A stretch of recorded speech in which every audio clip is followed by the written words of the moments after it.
Íme itt vagyunk egy újabb résszel Erdély történelméből. Üdvözöllek titeket!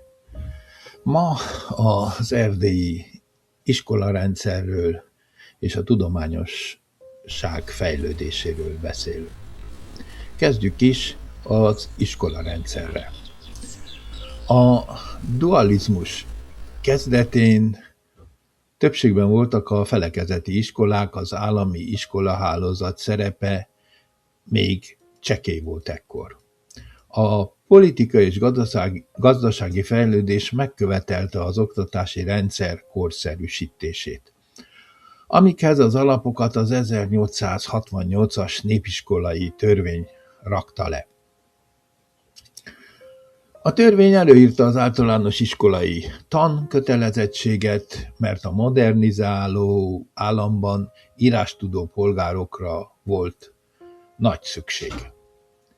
Időbe telt, amíg kiépült az iskolahálózat minden kisfaluban, de a törvény hatására az évtizedek során jelentős mértékben csökkent az írástudatlanok száma. A törvény alapján az állam inkább az állami iskolákat támogatta, de a felekezeti iskoláknak is nyújtott államsegélyt. Jelentős eltérések voltak az erdélyi népek között az iskolázottságok színvonalát illetően, míg a szászok között már a kiegyezés táján csekély volt az írástudatlanság, saját önálló iskoláiknak köszönhetően a román lakosság körében pedig igen magas. A magyar lakosság valahol félúton volt az iskolázottságot illetően a szászok és a románok között. A középiskolák terén tovább éltek az erdélyi nagy hagyománnyal rendelkező szász és magyar gimnáziumok.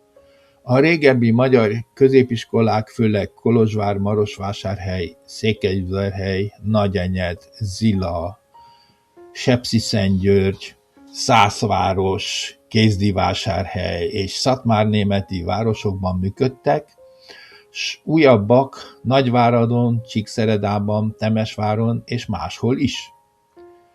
A gimnáziumok mellett fontos szerepet töltöttek be a tanítóképzők, amelyek a népiskolák számára képezték a tanszemélyzetet. És mivel a gazdaság szükséglete megkövetelte, a főleg 1900 körüli műszaki kereskedelmi mezőgazdasági iskolák is létrejöttek. Temesváron, Nagyváradon, Marosvásárhelyen, Székelyudvarhelyen, Szilágysomlyon és több más helyen, amelyek jó szakembereket képeztek az ipar, a kereskedelem és a mezőgazdaság számára. A románok elég jelentős számú felekezeti és községi iskolával rendelkeztek, de ezek sűrűsége vidékenként eltérő volt, és ennek következtében olyan tájegység, ahol a soraikban az írástudatlanság nagyon magas volt. A magyar oktatási törvények csak a 19. század utolsó felében tették kötelezővé a nem magyar tanítású nyelvű iskolákban a magyar nyelvnek a tanítását.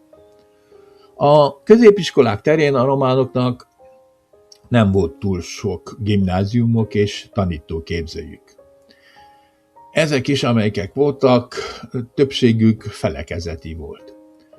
Valamint pár alsófokú pap neveldéjük is volt. Néhány erdélyi román középiskola Romániából is kapott állami támogatást. Emiatt román ifjúk egy része magyar vagy német iskolába járt. Különösen a kolozsvári piaristák gimnáziumába jártak sokan, de gyakorlatilag minden jelentősebb erdélyi középiskolának voltak román nemzetiségű diákjai. Az első erdélyi egyetemet 1872-ben alapították Kolozsváron. Ferenc József Tudományegyetem néven. Korábban jogi és teológiai és más főiskolák voltak már.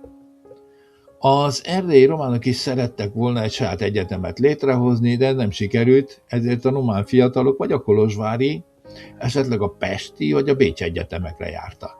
de eljutottak távolabbi német egyetemekre is.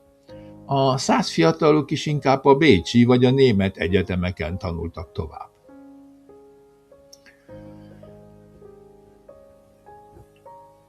Tudományos és kulturális intézmények is létrejöttek ebben az időben. Ez a dolog is egy erdélyi sajátosság, hogy a nemzetek, vagy nemzetiségek és a felekezetek saját kulturális és tudományos intézményeket hoztak létre. Több intézmény már korábban is megvolt, de a korszakban tovább működött. Ilyen volt a románok kulturális szervezete, a híres nevezetes Astra, vagyis ez a rövidítés, a neve kibontva az Erdélyi Román Nép Irodalmi és Művelődési Társaság. Röviden Astra, amely jelentős népművelő tevékenységet folytatott és könyvtárakat hozott létre. Olvasó egyleteket tartott fenn. Emellett támogatta a román nyelvű folyóiratok és könyvek kiadását és terjesztését is. Ezek közül a legjelentősebb az 1898-1904-ben kiadott első román lexikon. 1885-ben alakult meg az EMKE, vagyis az Erdélyi Magyar Közművelődési Egyesület, amely a népnevelés, művelődés, szervezés mellett felkarolta a szórványmagyarság problémáját is. Még az abszolutizmus éveiben megalakult az Erdélyi Tudományos Akadémiának számító Erdélyi Múzeum Egyesület, rövidített nevén EME, amely 1874-től tudományos folyóiratot adott ki Erdélyi Múzeum címmel. A folyóirat szerkesztője hosszú ideig Brassai Sámuel volt. Az ME jelentős könyvtárral és tudományos, régészeti, történelmi, közettani és sok más gyűjteménnyel rendelkezett, melynek anyagát a Kolozsvári Egyetem rendelkezésére bocsátotta. A Kolozsvári Egyetem központi épületei 1893 és 1902 között épültek. Ma is itt található a Kolozsvári Egyetem magja, központja. A századforduló után épült az egyetem világszínvonalú könyvtára, s állat- és növénytani intézete, a botanikus kert is, és az város ma is híres egyetemi klinikája is. A szászok jelentős önálló tudományos és kulturális intézményekkel rendelkeztek, amelynek központja továbbra is Nagyszeben volt. Ezek közül a Kárpátalján-Vereint és a Brukenthal könyvtárat érdemes megemlíteni. Erdélyben a korabeli magyar tudományosság számos jelentős személyisége tevékenykedett. Az orvostudomány és a természettudományok terén Apáti István, Encz Géza, Viktor Babes, az akkoriban csúcstechnikának számító repülés és rakétatechnikának is voltak erdélyi művelői, de a vasút és a hídépítés is tudományos és műszaki ismeretek gyakorlati alkalmazását, akárcsak a villamosság elterjedése is. Úgy a nyelvészet, mint a történelem tudomány terén is jellemző volt a nemzeti iskolák, nemzeti sajátosságok kialakulása a különböző erdélyi népeknél. A magyar történetírók közül Kővári László megírta Erdély történetét 6 kötetben. Jakab Elek Kolozsvár történelmét dolgozta fel. Mikó Imre és Szilágyi Sándor a történelmi forráskiadványok kiadását kezdte meg, míg Szász Károly a levéltárak rendezésével foglalkozott. Orbán Balázs egy nagyszabású történelmi, néprajzi, földrajzi és demográfiai leírást készített és adott ki 6 kötetben. A kötet címe Székelyföld leírása. Az erdélyi román történelemírásra még mindig a romantikus irányzat volt a jellemző, amely a hősi, dicső múltat emlegette. Valamivel tárgyilagosabb irányzatot képviselt a brassói Gheorghe Barițu. A 100 történészek közül a legismertebb G.D. Tajcs, aki először készítette el az erdélyi szászok összefoglaló történetét. Ennek a résznek az összefoglalása a következő volna. Erdély a magyar állam részeként is megőrizte vallási és nemzeti sokszínűségét. Ez rányomta a bélyegét az oktatásra és a művelődésre is. A polgárosultabb szászok oktatási rendszere volt a legfejlettebb, amit a magyar iskolahálózat követett, sőt, állami támogatással meg is haladott. A magyar nyelvű erdélyi egyetem létrejöttével. Az erdélyi románok iskolahálózata is jelentősen fejlődött ebben a korszakban.